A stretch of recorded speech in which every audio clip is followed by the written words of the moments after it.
pulled in. Ninth play of the drive coming. First third down play.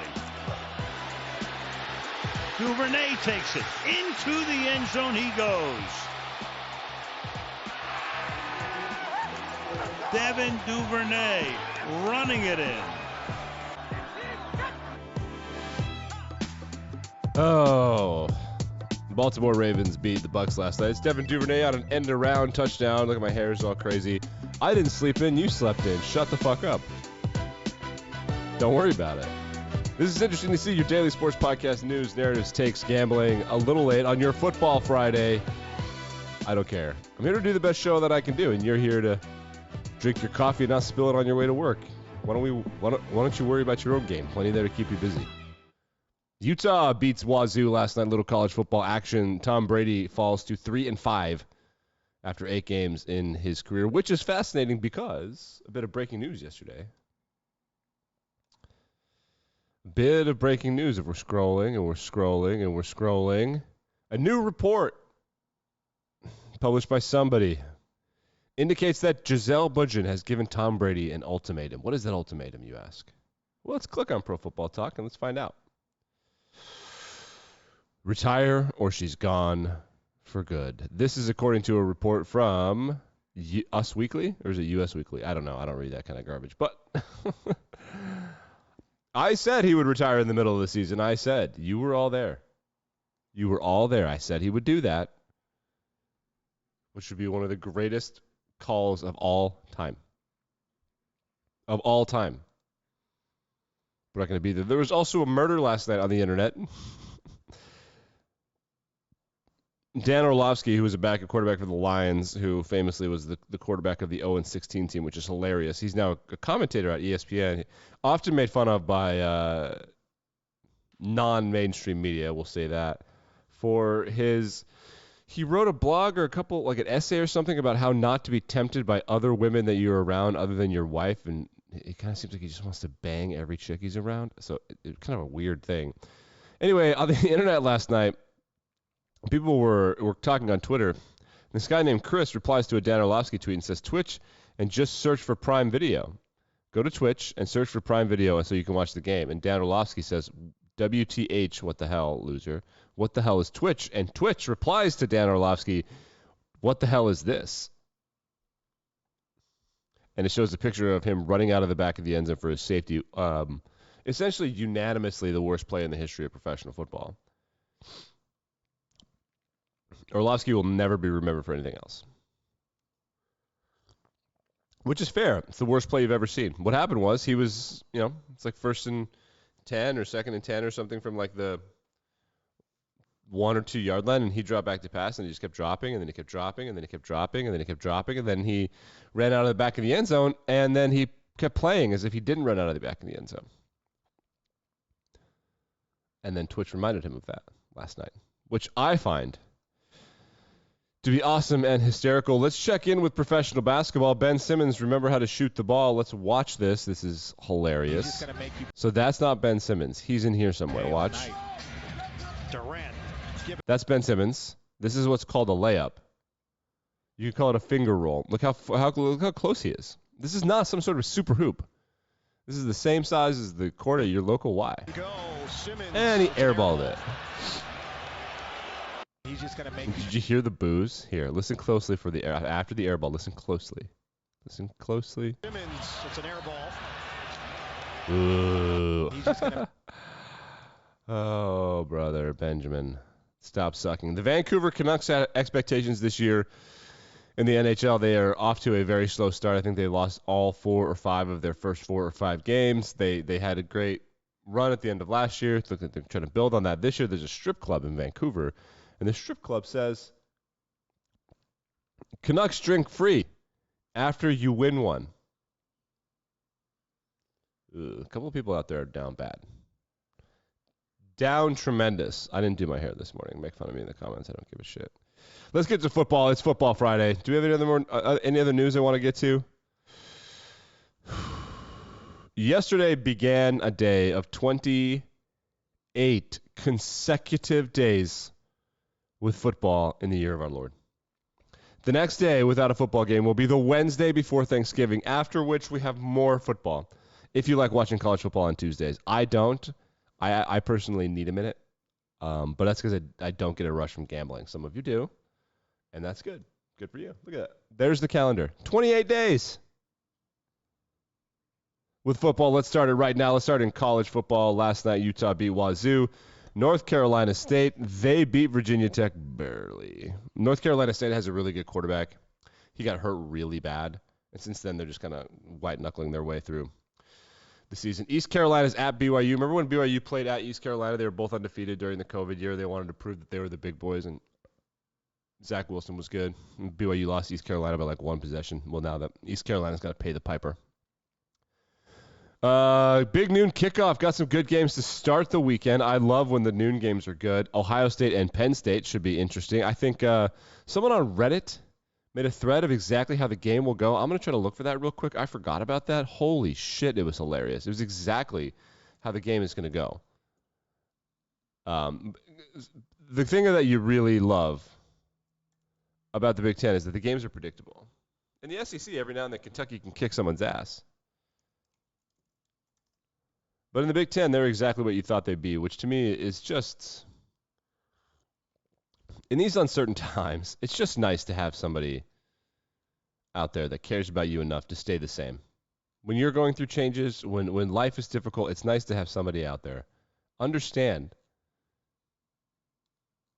the way things are going to be. I'm going to spend like 2 or 3 more seconds looking for this. Oh, shit, here it is. This is art. I'm going to read this to you. First half, Ohio State gets the ball first, drives and settles for a field goal. Penn State gets the ball, drives, and one explosive play, touchdown, 3-7. Ohio State drives a little, but forced to punt. Penn State drives and settles for a field goal, 3-10. Ohio State drives and kicks another field goal, 6-10. Penn State drives but stalls in 4-down territory. Goes for it, fails, 6-10. Ohio State has a solidish field position and capitalizes, 13-10. Penn State drives and misses long field goal before the half, 13-10. Ohio State maybe gets ball back, but just runs out the clock, 13-10. Second half, Penn State gets a first down or two, but nothing there, 13-10. Ohio State drives, few explosive plays, something crazy by Marvin Harrison Jr., touchdown, 20-10. Penn State drives is picked off in Ohio State territory, 20-10. Ohio State drives and scores, big run from Henderson and Williams. They have a guy named Mayan, which is an awesome first name for a kid. Holy shit. 27-10. Penn State, 3 and out, 27-10. Ohio State drives. CJ throws a pick, 27-10. End of the third quarter. Penn State capitalizes, 27-17. Ohio State goes to the run game, stopped within the 15, kicks a field goal, 30-17. Penn State drives and is forced to go for it on fourth down and doesn't get it. Ohio State runs out the clock, 30-17. That's just, give this kid a degree in football. That's exactly what's going to happen in Penn State, Ohio State, and I'm glad you enjoyed that content. I don't care if you didn't. Notre Dame is playing Syracuse at noon. Notre Dame in a big game for the first time in a while. Look at the Irish. They're like 2 or 3 plays away from being ranked, but they shouldn't be. Arkansas is playing Auburn in a game people were excited about in September. Oh, man. But this is the thing about the rankings, is that you care about that. It's Arkansas playing Auburn. There are things on the line. It's a big game. TCU's playing West Virginia. It's a big game, but because there are numbers beside their names, people don't care about it. Whatever, I care about it. Other games that I am interested in, Rutgers and Minnesota. That's one that I will check in on because it kicks off at 2:30, and I hate that the games start at noon and then 3:30 or 3. There's got to be one in the middle. That one starts at 2:30, so I'm going to check in on that while everything else is at halftime. Florida is playing Georgia this year, and the quarterback, Anthony Richardson, everyone was super excited when he beat Utah, and now no one gives a shit, which is hilarious. I mean, that's how it goes. Oregon playing Cal. That's a walkthrough. Oklahoma State playing Kansas State. Kansas State's going to win that game. Wake Forest at Louisville. Louisville sucks, but they might be Wake. Shouts to Illinois, who looks like they're going to the Big Ten Championship, by the way. I mean, it's not impossible. I'm telling you right now. These are all afternoon games. Florida, Georgia, Anthony Richardson. Like I said, people were excited. Now it's like a non-factor. Kentucky's playing Tennessee. I think I remember this right. Kentucky's only beat Tennessee 3 times in 30 years or something. Doesn't really matter. Ole Miss is playing Texas A&M. As an Ole Miss fan and alumna, this is the game I was most worried about. LSU is an obvious loss to me. Michigan's playing Michigan State. Keep an eye on that. Just Let's keep a little eye. Let's keep an eye on that. And then in the year of our Lord, Wyoming is playing Hawaii. Ask me what time they're playing. At 11:59 p.m. Eastern Standard Time.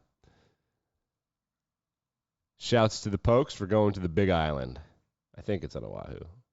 I don't know where they play. Okay. Before we get to pro football, let's get into baseball. The Philadelphia Phillies, 1.5-point underdogs. The pitching matchup, I believe, is going to be Justin Verlander versus Zach Wheeler.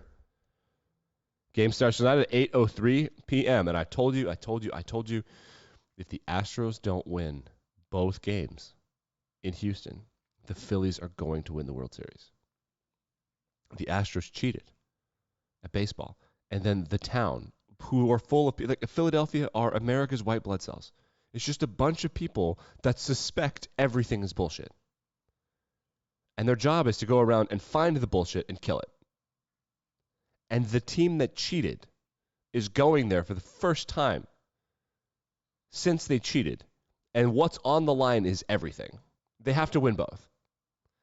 If the Phillies win both, this is a formality. They're going to make Jose Altuve cry. You're going to see a grown professional baseball player cry. They simply do not have the security to stop these people from yelling at the bullpen pitchers. In fact, if I were Houston, I wouldn't send pitchers to the bullpen until like the 4th or 5th inning. That starts tonight at 8 p.m. We've gone through all of the stuff. Philadelphia Phillies, they've got that song by Tiesto. Everybody's I've been dancing on my own, which they play in public squares at Philly. The vibes are too good. And speaking of the vibes in Philadelphia being too good, that's what you call a segue. Let's move on to the National Football League. Okay, pay attention, you fantasy nerds. We have a London game. We talked about Russell Wilson doing high knees on the goddamn plane like a psycho. His teammates have to hate him. And they know he's trying to be tougher and smarter and like more Peyton Manning-y than he's actually being. And they're going to be like, dude, like get this guy the fuck out of here. Get him out of here. We had a trade yesterday. Kadarius Toney, the first-round draft pick for the Giants back when Urban Meyer was around, which is 2021. Kadarius Toney was hurt. He played in 2 games. Those games were electrifying. Then he's never played again. He's had injury designations on 6 body parts. He essentially is not a football player.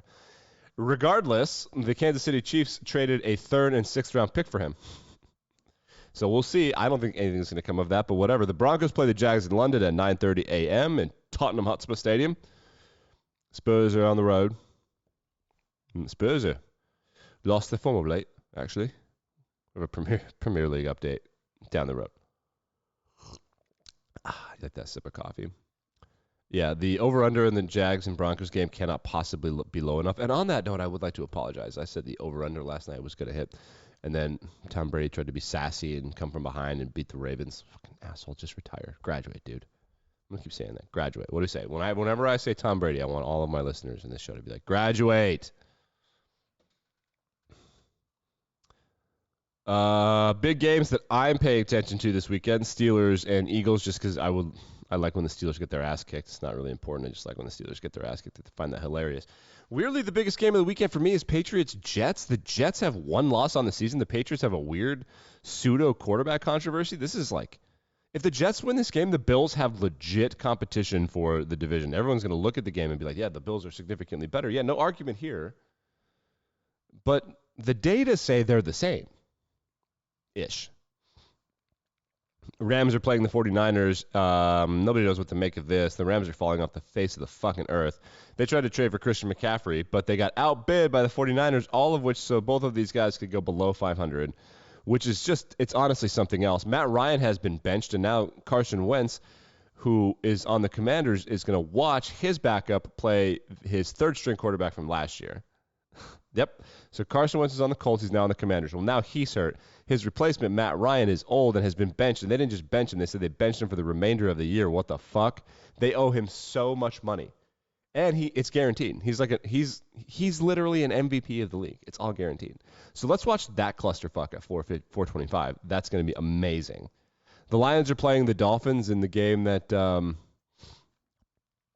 it's going to be a game that like happened. A game that America is going to be forced to watch is going to be Bears-Cowboys. The Bears have kind of found their offense recently. I listened to a podcast that compares the Bears passing offense to Navy's passing offense, and so far, until last week, the Bears and Navy were within 5 to 10 attempts and 100 yards of each other. Not per game, on the season. Yeah, on the season. Raiders are playing the Saints. Don't care. The Raiders got to get their shit together. The Saints, someone is going to win that damn division. You want to hear about the NFC South? Here's just NFC South. The Bucs lost last night, right? They lost.